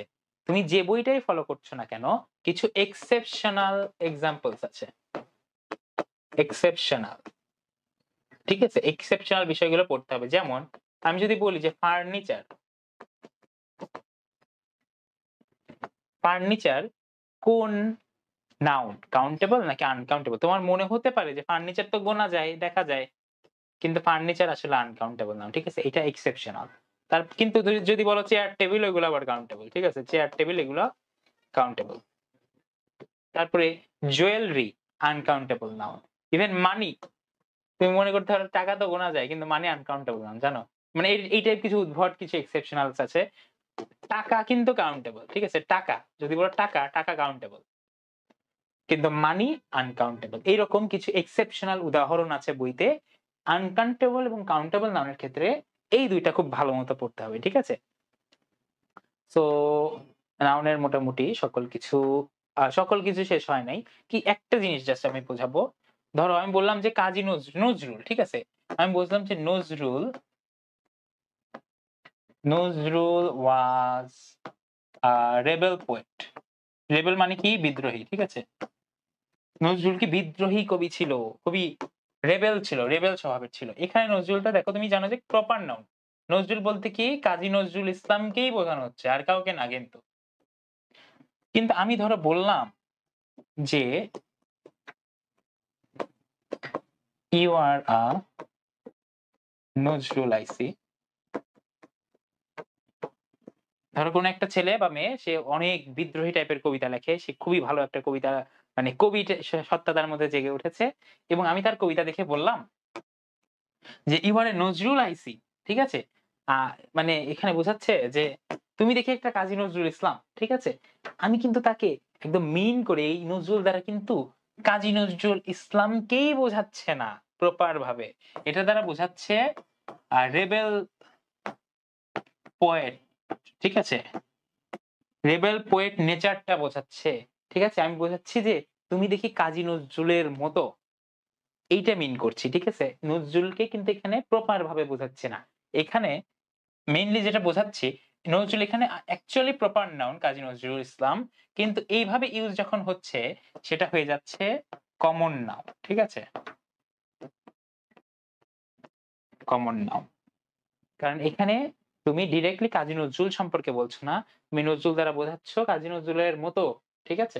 তো এটা হয়, এই কনসেপ্টটা হলো প্রপার নাউনের কমন নাউন হিসেবে ব্যবহার হওয়া, ঠিক আছে? এই জিনিসটা মনে রাখতে হবে, প্রপার নাউনের কমন নাউন হিসেবে ব্যবহার হওয়া। প্রপার নাউন কি হতে পারে? ব্যবহারের ভিত্তিতে কমন নাউন হতে পারে। এইটা এরকম একটা ব্যবহার, এই টাইপের কিছু ব্যবহার আছে বইয়ে, অবশ্যই দেখে নিবা, ঠিক আছে? তো এখন বলেন আজকের ক্লাস নিয়ে কারো কোনো মন্তব্য বা কোনো কিছু আছে কিনা? আজকে অনেকগুলা বিষয় আসলে পার করা হয়েছে। ভাইয়া, হ্যাঁ বলেন। বইয়ে অনেকগুলা কাউন্টেবল আর আনকাউন্টেবল নাউনের উদাহরণ আছে, এগুলো কি সবগুলাই মনে রাখা লাগবে? সবগুলো মনে রাখা লাগবে কিনা, তুমি এক কাজ করবা, সব পড়তে হবে, বুঝছো? পড়তে হবে, একটু চোখ বোলাতে হবে, বাট মেইনলি আগে যে দাগিয়ে দাগিয়ে যেগুলো পড়বা সেগুলো হলো তোমার বইয়ের পরে দেখবা চ্যাপ্টারের পরে প্রতিটা বছরের কোয়েশ্চেন দেওয়া আছে, সকল ভার্সিটির দেওয়ার কথা, তাই না? তো ওইগুলো আগে সলভ হ্যাঁ, আছে। করবা, ওইগুলো আগে সলভ করো, এরপর তুমি এক্সট্রা একটু একটু করে প্রতিদিন পড়ো, একদিনে সব শেষ করতে হবে না। ঠিক আছে, বাট একটু জানতে হবে, বেসিক কিছু জানতে হবে। যেমন এই যে পড়াইতে পড়াইতে আমার মুখস্থ হয়ে গেছে ফার্নিচার আনকাউন্টেবল, তারপরে সোপ মানে সাবান, ঠিক আছে, সোপ দিয়ে আসলে কিন্তু সাবানের যে ম্যাটেরিয়াল এটা বোঝায়, মানে সোপ বার আমরা যে সাবান ইউজ করি ওই সাবান বোঝায় না, ওইটা কিন্তু কাউন্টেবল, বাট সোপ ওয়ার্ডটা আনকাউন্টেবল। এরকম কিছু কঠিন কঠিন বা মনে রাখার একটু টাফ এরকম এক্সাম্পল আছে। এই জিনিসগুলো একটু পড়তে পড়তে একটু রেগুলার ভাবে পড়লেই তোমার কিন্তু এটা কমপ্লিট হয়ে যাবে, ঠিক আছে। সো আর কোনো কোয়েশ্চেন? এরকম আরো কিছু আছে যে কিছু এটা অনেকটা ভোকাবুলারি আইটেমের মতোই, তোমার একটু মুখস্থ আইটেমের মতো। আচ্ছা একটা মিনিট, আমি তোমাদের ভোকাবুলারির জন্য যে কাজটা করব সেটা আমি তোমাদেরকে দেখাই দিই। আমি তোমাকে আগে ভোকাবুলারির আইটেমটা দিই। রেগুলার ভোকাবুলারি প্র্যাকটিস অবশ্যই করতে হবে, ঠিক আছে। এটা মানে ক্ষয়নিটা যদি আসলেই ভালো করতে চাও, আপনাদের যে কাজটা করতেই হবে সেটা হইলো ভোকাবুলারি প্র্যাকটিস।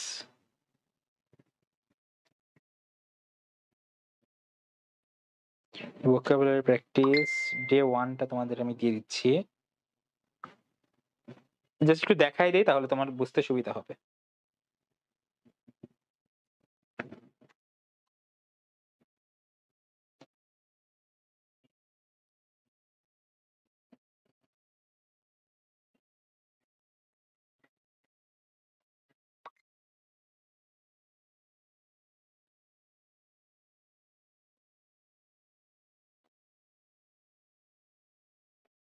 আচ্ছা ওয়েট,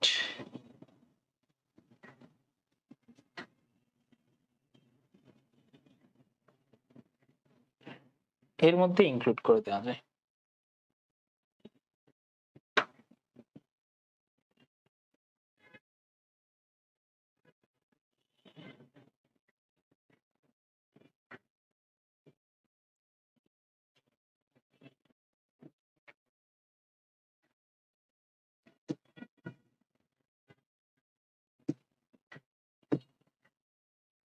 যে এর মধ্যে ইনক্লুড করলে আবার প্রোনাউন আছে পরে, সমস্যা নাই।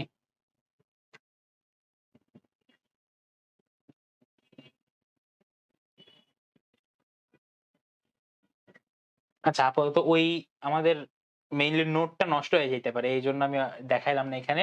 দেখো তোমাদের গ্রুপে আমি অলরেডি দিয়েছি ভোকাব ডে 1, ঠিক আছে। ডে 1 টা একটু ওপেন করো তোমরা পাশাপাশি, তাহলে তুমি বুঝতে পারবে যে আসলে কি বোঝানোর চেষ্টা করেছি আপনাদের।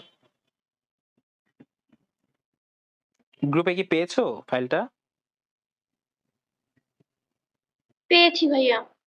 এটা একটা দেখো পিডিএফ ফাইল দিয়েছি তোমাদের। এইটা তোমাদের যে বিষয়টা করতে হবে, দেখো আলাদা আলাদা করে ভোকাবুলারি, প্রিপোজিশন এরকম একটু একটু করে দেওয়া আছে। দিনের কাজ যদি দিনে কমপ্লিট করে ফেলতে পারো, তুমি দেখবা যে 30 দিন পরে গিয়ে তুমি এতটা এগিয়ে আছো অন্যান্য সকলের চেয়ে। বা দেখবা মানুষ লাস্টের দিকে যায় কি খায়। আমি তোমাদের আগে থেকে বলে দিই, তোমরা আমার ডিরেক্ট স্টুডেন্ট, তোমরা প্রথম থেকে ভোকাবটা একটা গ্যাপ একটা ভালো মতো ধরবা, ঠিক আছে ভোকাবকে। কারণ লাস্টের দিকে যায় দেখা যায় লাস্টের দিকে এক্সামের 1 মাস চলে আসবে আগে, তখন খুবই প্রেসার খাবা ভোকাব নিয়ে। না তাছাড়া প্রথম দিকে একটু একটু করে অবসর সময়ে ভোকাব পড়তে হবে, বুঝছো।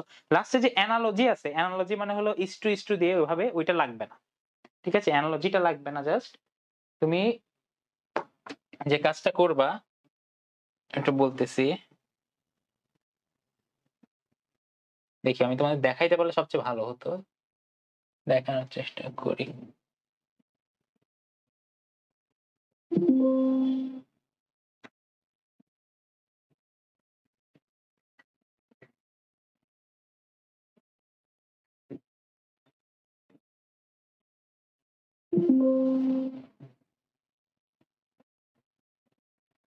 তাহলে ঢাবির জন্য আসলে কোনটা, এটা আসলে অনেক কিছু বিবেচনা করে বানানো, তো ভোকাবটা একটু অনেক অ্যাডভান্সড। সবই পড়ার চেষ্টা করবা, বাট যে জিনিসটা সবচেয়ে বেশি আপনাদের লাগবে সেটাই আমি আপনাদের বলবো। কিছু জিনিস অ্যাভয়েড করতে হবে, ধরো অ্যানালজিটা ডিউতে আসে না।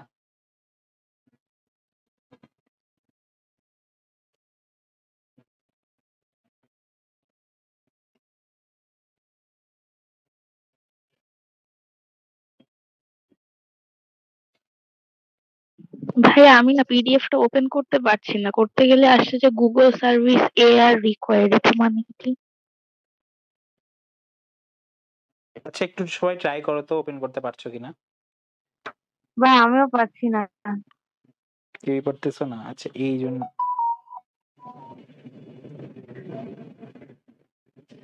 একটু ওয়েট।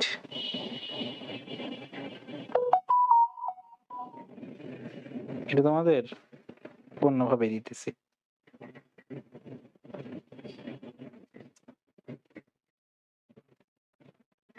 এখন হোপফুলি পাবা। এখন দেখো, এখন পাবা। ঠিক আছে, এখন একটু ট্রাই করো। আমিও এই জন্য ওপেন করতে পারতেছিলাম না, এটা হলো পিডিএফ ফরম্যাটে আসছিল না প্রবাবলি।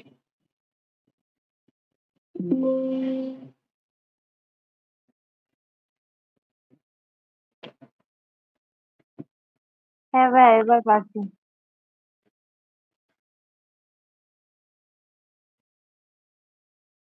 ওকে, এখন আপনাদের আমি বুঝে দিতে পারবো। এই যে ভোক্যাব, ঠিক আছে, ভোক্যাবের যে কাজটা তোমরা করবা তা হলো এই দেখো লাস্টে যে অ্যানালজি অংশটা আছে, এই অংশটা লাগবে না, ঠিক আছে, ডিউ এর জন্য জাস্ট অ্যানালজি ডিউতে আসে না বললেই চলে। তুমি অন্যান্য ভার্সিটির জন্য যখন প্রিপারেশন নেবে এটা দেখতে পারো। তবে ফ্রেজ ইডিয়মস লাগবে, ঠিক আছে, তারপরে ওয়ান ওয়ার্ড সাবস্টিটিউশন লাগবে, গ্রুপ ভার্ব লাগবে, স্পেলিং লাগবে, স্পেলিং থেকেও আসে কঠিন কঠিন স্পেলিং গুলো। তারপর প্রিপোজিশন খুবই important, preposition regular, at least preposition কিন্তু রেগুলার তুমি প্র্যাকটিস করবে, ঠিক আছে। আর ভোকাবুলারিও একটু জানার চেষ্টা করবে, ভোকাবুলারি শিখতে হবে নতুন শব্দের অর্থ জানার উদ্দেশ্যে, চাপ নিয়ে পড়া যাবে না, ঠিক আছে। তুমি প্রতিদিন 5টা করে অ্যাটলিস্ট নতুন শব্দ শিখবা, এটা তোমার টার্গেট। 5টা কেন, তুমি এখানে 10টা করে শিখতে পারবা, ঠিক আছে। তুমি অ্যাটলিস্ট টার্গেট শুরুতে রাখবা, প্রতিদিন আমি অ্যাটলিস্ট 10টা করে নতুন শব্দের অর্থ শিখবো। এবং শিখবো কি জন্য, পরীক্ষার জন্য না, আমি নিজে জানার জন্য শিখবো। এবং ওই শব্দটা শেখার পর মনে রাখার একটা খুব ভালো বুদ্ধি বলি, ওই শব্দটা তুমি কারো সাথে, বাসার কারো, ছোট ভাই বোন, বড় ভাই বোন অথবা কোনো বন্ধুর সাথে ওই শব্দটা ইউজ করবা, মেসেজে হলেও, ফেসবুকে মেসেঞ্জারে মেসেজে হলেও ওই শব্দটার বাস্তবিক প্রয়োগ করবা বা অ্যাপ্লাইড একটা কি ব্যবহার করবা, ঠিক আছে। তখন তুমি কিন্তু তোমার মাথায় এটা সেট হয়ে যাবে, বা ওই শব্দটার সাথে তোমার কোন একটা এক্সপিরিয়েন্স জড়িত হয়ে যাবে, যে কারণে তোমার মনে থাকবে।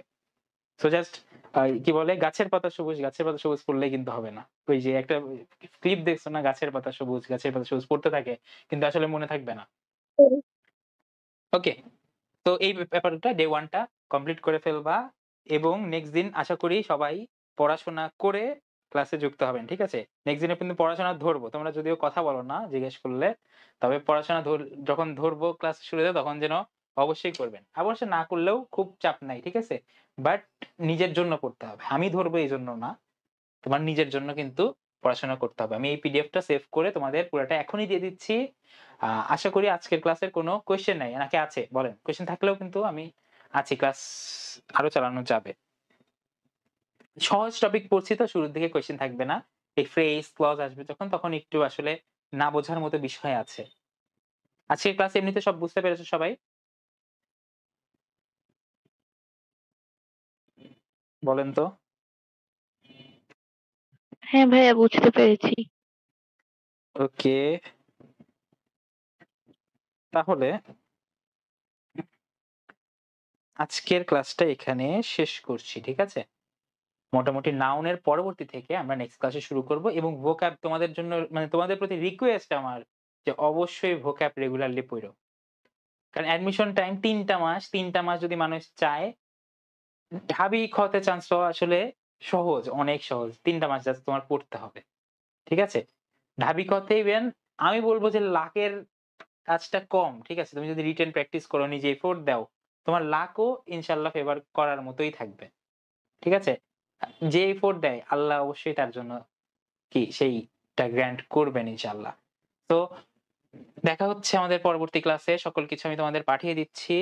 আজকের ক্লাসটা তাহলে শেষ করি, নেক্সট ক্লাস কবে জানিয়ে দেওয়া হবে। নেক্সট ক্লাস তোমাদের আকাশ ভাইয়ের ক্লাস হবে, জিকে কোন একটা টপিকের উপরে, শুরুর দিকে সহজ কোন টপিকের উপরে, ইনশাআল্লাহ ওইটাও দুর্দান্ত ক্লাস হবে, ঠিক আছে। আমাদের আজকের ক্লাস কেমন হয়েছে গ্রুপে জানাইও, এবং তোমাদের আচ্ছা তোমাদের রিকোয়েস্ট থাকবে ভাইয়া, তোমরা, আজকের হ্যাঁ ক্লাসের রেকর্ড আর পিডিএফ কি গ্রুপে দেওয়া হবে? হ্যাঁ, রেকর্ডটা পেয়ে যাবা। রেকর্ডটা ইউটিউবে আপলোড দিতে যতক্ষণ টাইম লাগে, এইটুক টাইম একটু ওয়েট করো, আর পিডিএফটা মানে এখনই দিয়ে ইউটিউব দিব। যে আপনাদের চ্যানেল, সেটাতে ভাইয়া? হ্যাঁ, ওই চ্যানেলের প্রাইভেট থাকবে, ক্লাস পাবলিক থাকবে না। তোমাদের আমি লিস্ট দিয়ে, মানে লিংক দিয়ে দিব, খালি আচ্ছা, তোমরাই বুঝতে করতে পারবা, পেরেছি। ঠিক আছে। জি ভাই। ওকে, তাহলে দেখা হচ্ছে নেক্সট ক্লাসে, নেক্সট ইংরেজি ক্লাসে। ভালো থাকো সবাই, আল্লাহ হাফেজ।